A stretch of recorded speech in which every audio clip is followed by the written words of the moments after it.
Hello students, আমি Nitish sir জ্ঞানজ্যোতি coaching সেন্টারের পক্ষ থেকে তোমাদের প্রত্যেককে জানাই স্বাগত। তো স্টুডেন্টস, আজকে আমি যে বিষয়টা তোমাদের পড়াবো সেটা হচ্ছে মেজর হিস্ট্রি। ওকে, তো মেজর হিস্ট্রি ক্লাসটা শুরু করার পূর্বে তোমাদেরকে বলছি আজকে আমার ফার্স্ট ক্লাস, এবং এই ফার্স্ট ক্লাসটা শুরু করার পূর্বে তোমাদেরকে বেসিক কিছু ইনফরমেশন আমরা দিতে চাই। সেটা হচ্ছে আমাদের অনলাইনের জন্য যদি তোমরা কেউ অ্যাডমিশন নিতে চাও এবং সরাসরি আমার কাছে তোমরা পড়তে চাও, তাহলে অবশ্যই যোগাযোগ করো 6295916282 এবং 7076398606 নম্বরে।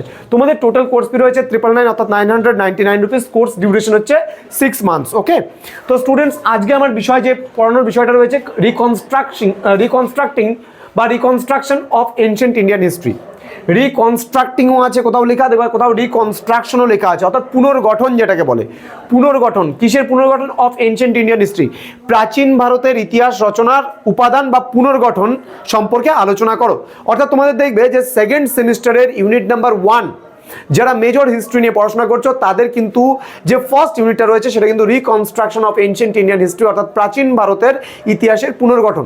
আজকে আমি আলোচনা করবো তোমাদের এই ইউনিট থেকে কোন কোন বিষয়গুলো তোমাদের পড়া উচিত সেগুলো নিয়ে, এবং আমি পরের দিনই যে ক্লাসটা নিয়ে আসবো সেটা হলো টপিক ওয়াইজ ক্লাস। কোন কোন বিষয়গুলো তোমাদের পড়তে হবে তার উপরে এক্সট্রা ক্লাসগুলো আমরা নিয়ে আসবো। তো স্টুডেন্টস, যারা এখনো পর্যন্ত আমাদের ইউটিউব চ্যানেলটিকে সাবস্ক্রাইব করনি তারা অবশ্যই চ্যানেলটিকে সাবস্ক্রাইব করে দাও এবং তার পাশে থাকা বেল আইকন অল প্রেস করে দাও, যাতে নেক্সট টাইম থেকে কোনো ভিডিও আপলোড করে তার নোটিফিকেশন সবার আগে তোমার কাছে পৌঁছে যায়। এছাড়া আজকের এই ক্লাসটি বন্ধুদের সঙ্গে অবশ্যই শেয়ার করবে। কেমন? চলো শুরু করছি। তো প্রাচীন ভারতের ইতিহাস যদি আমাদের গঠন করতে হয় বা লিখতে হয় তাহলে বেসিক্যালি আমাদের দু ধরনের উপাদানের প্রয়োজন। সেটা কোন কোন উপাদান? একটা হলো আর্কিওলজিক্যাল সোর্সেস, একটা হলো লিটারারি সোর্সেস। আর্কিওলজিক্যাল সোর্সেস আমরা কাকে বলি?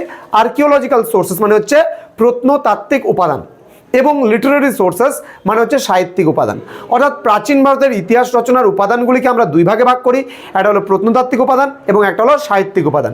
এবার প্রত্নতাত্ত্বিক উপাদানগুলোকে আমরা বেসিক্যালি তিনটা ভাগে ভাগ করতে পারি। কি কি দেখো আমি বলে দিচ্ছি। তাহলে ইতিহাসের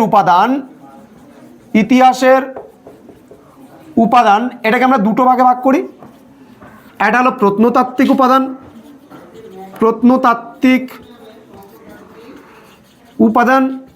একটা হলো সাহিত্যিক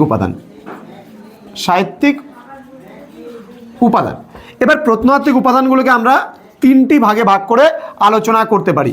একটা হলো লিপি, দেন মুদ্রা, দেন স্থাপত্য ও ভাস্কর্য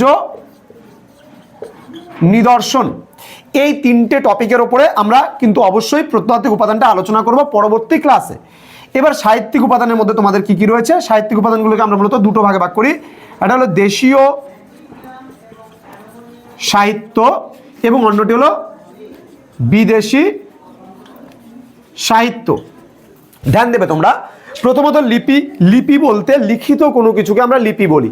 এবার লিপিগুলোর বিভিন্ন ক্লাসিফিকেশন হয়। যখন কোনো স্তম্ভের গায়ে লেখা হয় তখন সেটাকে স্তম্ভলেখ বলে, যখন কোনো পাথরের গায়ে লেখা হয় তখন সেটাকে প্রস্তরলেখ বলে, তামার পাতের ওপর লেখা হলে তাম্রপাত বলে বা তাম্রলিপি বলে সেগুলোকে, মানে লিখিত কোনো কিছুকে লিপি বলে। তাহলে এই লিপি সম্পর্কে, এই লিপিগুলো আমাদের প্রাচীন ভারতের ইতিহাস জানতে অনেকটাই সাহায্য করে।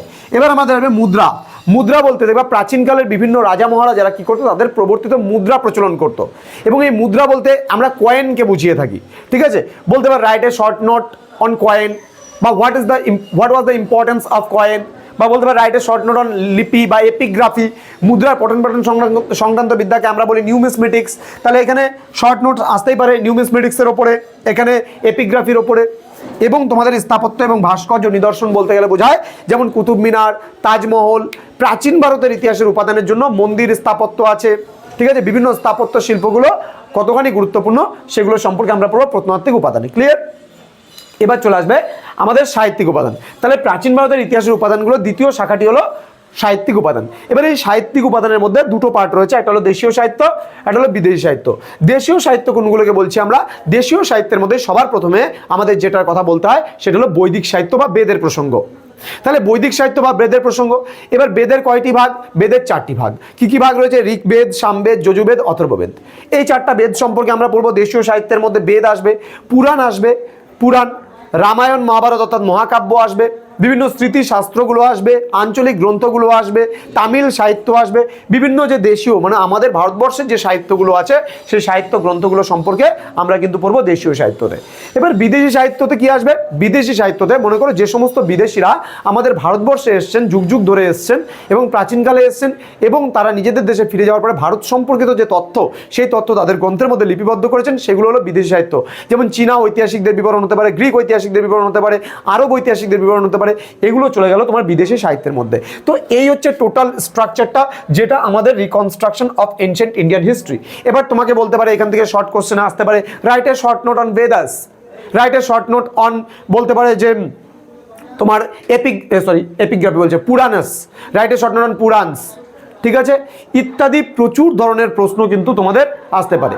বা বলতে পারে ইন্ডিজেনাস লিটারেরি সোর্স সম্পর্কে, মানে দেশীয় সাহিত্যিক উপাদান, বলতে পারে ফরেন লিটারেরি সোর্স সম্পর্কে বা বিদেশি সাহিত্যিক উপাদান। তো এই বিষয়গুলো সম্পর্কে কিন্তু বিস্তারিতভাবে আমি আলোচনা করব পরবর্তী ক্লাসগুলোতে, টপিক ওয়াইজ একদম ছোট্ট ছোট্ট লিপি ধরে আলোচনা করা হবে, মুদ্রা ধরে আলোচনা করা হবে, স্থাপত্য ভাস্কর্য নিদর্শন ধরে আলোচনা করা হবে, প্রত্নতাত্ত্বিক উপাদান আমরা আলোচনা করব, সাহিত্যিক উপাদান আমরা আলোচনা করব, সাহিত্যিক উপাদানের মধ্যে দেশীয় সাহিত্য আলোচনা করব, বিদেশি সাহিত্য আলোচনা করব, প্রত্যেকটা বিষয় কিন্তু তোমাদের আলোচনা করব। এবং ভারত ইতিহাসের উপরে এখানে এই টপিকটার মধ্যে reconstruction of ancient Indian history, এখানকার আরও একটা গুরুত্বপূর্ণ মানে টপিক হলো, সেটা হলো প্রাচীন ভারতের ইতিহাস রচনা, ভৌগোলিক উপাদান বা ভৌগোলিক প্রভাব কতটা ছিল ইতিহাসের ক্ষেত্রে। তো এই সমস্ত বিষয়গুলো তোমাদের এই ইউনিটে আসবে, এই ইউনিটে আমি বিস্তারিতভাবে আলোচনা করবো আগামী ক্লাসগুলোতে। তো স্টুডেন্টস, তোমরা যদি সরাসরি আমার কাছে অনলাইনে পড়তে চাও তাহলে অবশ্যই যোগাযোগ করো স্ক্রিনে দেওয়া দুটো নাম্বারে। এছাড়া তোমাদের আরেকটা ছোট্ট ইনফরমেশন দিতে চাই, সেটা হলো আমার লেখা যে বই তোমরা ফার্স্ট সেমিস্টারে অনেকেই পেয়েছিলে, মেজর হিস্ট্রি, নীতিশ পাল আমার নাম, তোমরা দেখেছো যে আমার লেখা বই তোমরা মার্কেটে অ্যাভেলেবেল পেয়েছো। এবং আইলি প্রকাশনী যে স্ক্যানার অর্থাৎ প্রশ্ন উত্তর টাইপ যে বইটা, সেই বইটা কিন্তু এই বছর তোমরা জানুয়ারি মাসের শেষ সপ্তাহের মধ্যে পেয়ে যাচ্ছ সেকেন্ড সেমিস্টারের বই।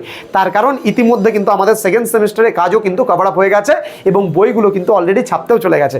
তোমরা জানুয়ারি মাসের শেষ সপ্তাহের মধ্যে কিন্তু অলরেডি তোমরা আইলি প্রকাশনীর যে বইগুলো, সেই বইগুলো আশা করছি যে পেয়ে যাবা। সম্পূর্ণ বই না পেলেও ইতিহাস বই, তারপরে বেশ কিছু বই মেজর মাইনর গুলো এবং কম্পালসারি যে কিছু বই আছে সেই বইগুলো পাবে, পুরোপুরি প্যাকড আপ কিন্তু পাবে না। তো পুরোপুরি প্যাকড আপ যদি আমাদের কাছ থেকে পেতে চাও তাহলে অবশ্যই যোগাযোগ করবে এই নাম্বারে এবং আমাদের যে অনলাইন ক্লাস সেই অনলাইন ক্লাসে অবশ্যই যুক্ত হয়ে যাও। তো স্টুডেন্টস, তোমাদের সঙ্গে দেখা হচ্ছে পরবর্তী নতুন কোনো ক্লাস নিয়ে, নতুন কোনো ভিডিও নিয়ে। ততক্ষণ তোমরা ভালো থেকো, সুস্থ থেকো। Thank you so much, thanks for watching. After all, thank you.